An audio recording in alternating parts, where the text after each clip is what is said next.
Magandang hapon sa inyo mga katropa. Ngayon lang ako nakapanood sa live ni Shane Lurwaton.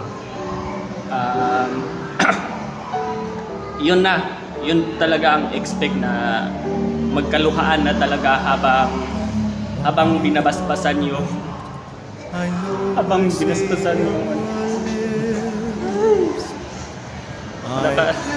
nadala ko talaga ako sa iyak mga katropa. Sino naman yung tao na ito na ang huling paalam ni Miss Shane Lurwaton. Lagi ko talagang naisip yung ano ko po dati na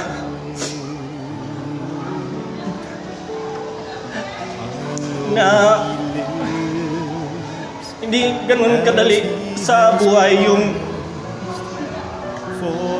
hindi ganun kadali yung buhay na gusto ko lang magmaneho ng motor. Separate me from him whose love and might remain in me. Lagi ko nalagay sa isip ko na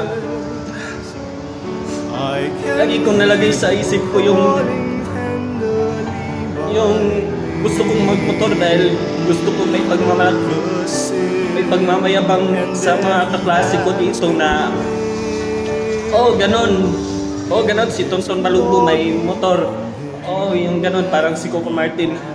Doon ko talaga na-realize, as in sorry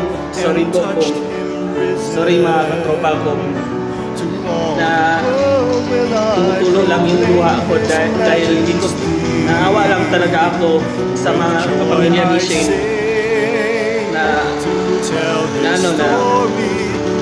parang gusto nila na huwag mo nang ilibing dahil gusto nila na yung ganun. Pero hindi naman natin masisisi mga katropa na hindi naman natin masisisi yung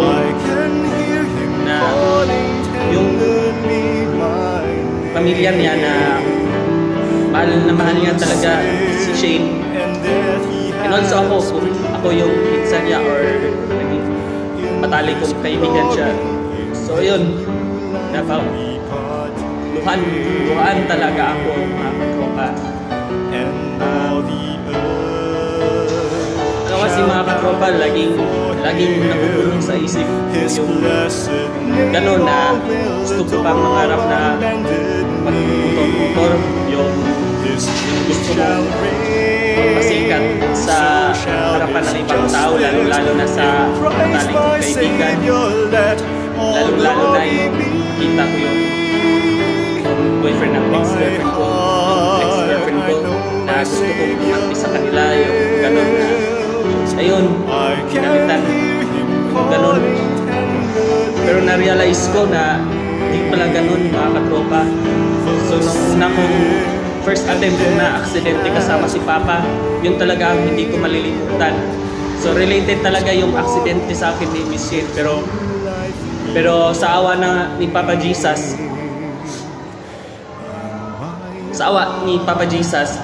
binuhay pa niya ako at binigyan pa ako ng pagkakataon na paano magpatawad at paano magmahal ng kaaway. Laging sinasabi ng matalik kong kaibigan si Catherine na yung kahit ano pang malaking kasalanan sa ibang tao, dapat mahalin ko sila.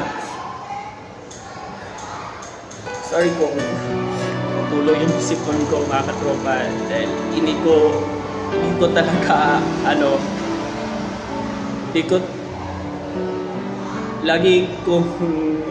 laging binubulong sa isip ko na kung magpabili ako ng motor ng mama at papa ko, paano na lang yung aksidente. Hindi natin maiwasan dahil hindi natin kontrolado yung buhay, yung kung anong insidente man, dahil alam mo mga katropa na alam mo yung dapat dasal tayo lagi after ng school, dasal before papuntang school, dasal pauwi, dasal, dahil hindi natin alam kung kailan yung aksidente na mangyari.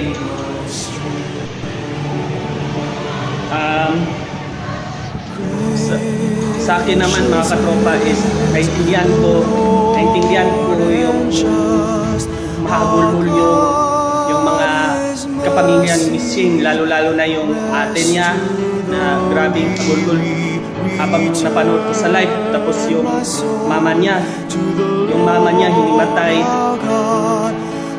Doon natin na-realize na ganun pala kamahal ng isang mga magulang yung kanilang mga anak dahil ayaw nilang mapahamak.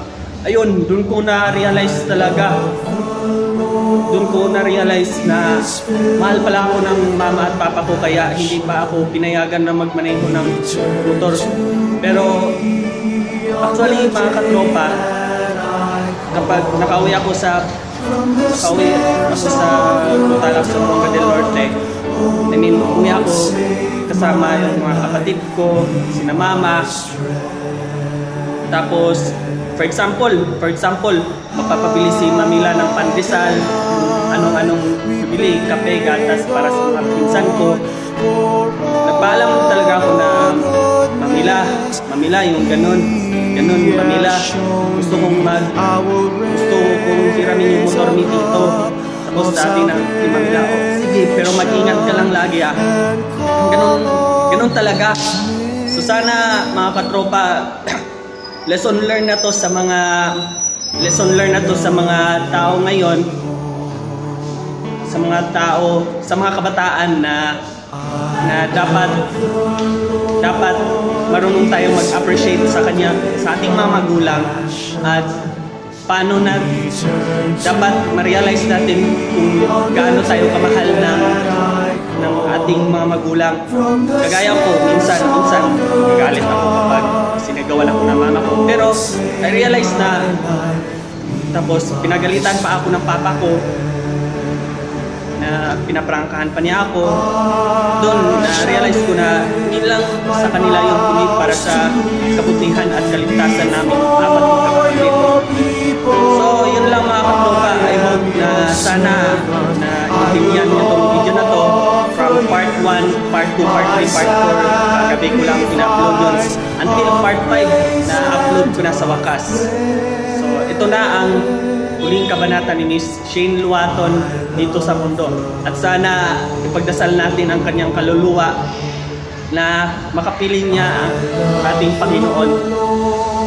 So lastly mga katropa, habang nag-sprinkle yung isang pari sa binabasbasan yung bangkay ni Miss Shane, parang before pa ako nag-umpisa mag-vlog dito, tumutulo na talaga yung luha ko. Hindi ko talaga inasahan na parang naawa ako.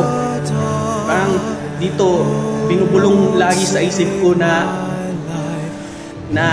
para sa kabutihan yung binigay sa akin ng mga magulang ko.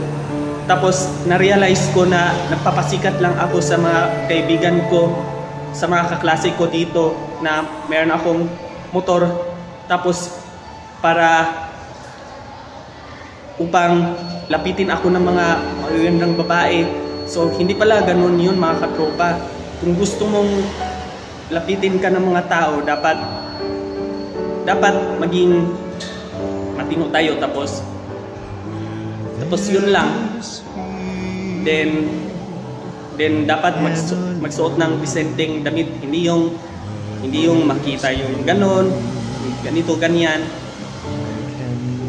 Yung attitude talaga na dapat makita na dapat alam mo yung na makita ka sa tao na mabuting tao ka, tapos nagpakunwari according sa Matthew chapter 23 verse 7 to 9 na yung mga taong nagpanggap na mabuti, yung deep inside masama. So sana mga katropa, gawin nating krus yan, lalong-lalo na kapag hindi natin maintindihan bakit nagalit yung mga magulang natin. Dapat pasanin natin yung krus na sana ma-realize natin na yun pala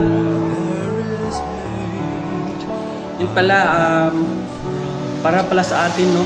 So ngayon ko talaga na-realize na para sa kabutihan ko talaga yung pinagbawalan akong na magmaneho ng motor kahit gaano pa kami kayaman, tapos inisip ng mga magulang natin na para to sa kabutihan at sa kaligtasan natin. So yun lang mga katropa, sana panoorin nyo yung part 1, part 2, part 3, part 4 until this last part na maintindihan nyo gaano kahalaga sa atin yung mga magulang natin, gaano kahalaga ang kaligtasan natin, at gaano kahalaga na paano tayo lumapit sa Diyos at magpasalamat dahil buhay pa tayo at binigyan pa tayo ng pagkakataon dito sa mundo. So kagaya ko na aksidente, ngunit bumangon ako muli. Once again, paalam, is Jane Baton. Condolences sa family, sa mama, papa, ate niya, mga kapatid niya, mga pamangkin dyan, tapos mga kapamilya niya, at lalong-lalo na sa kanyang mga kaibigan. Condolences po sa inyo lahat. So, uli, ako po si Elton John B. Fernandez, aka Tonton Malugo. Alam niyo na kung sino ako. Rock and roar. Lord, grant me strength, grant me compassion.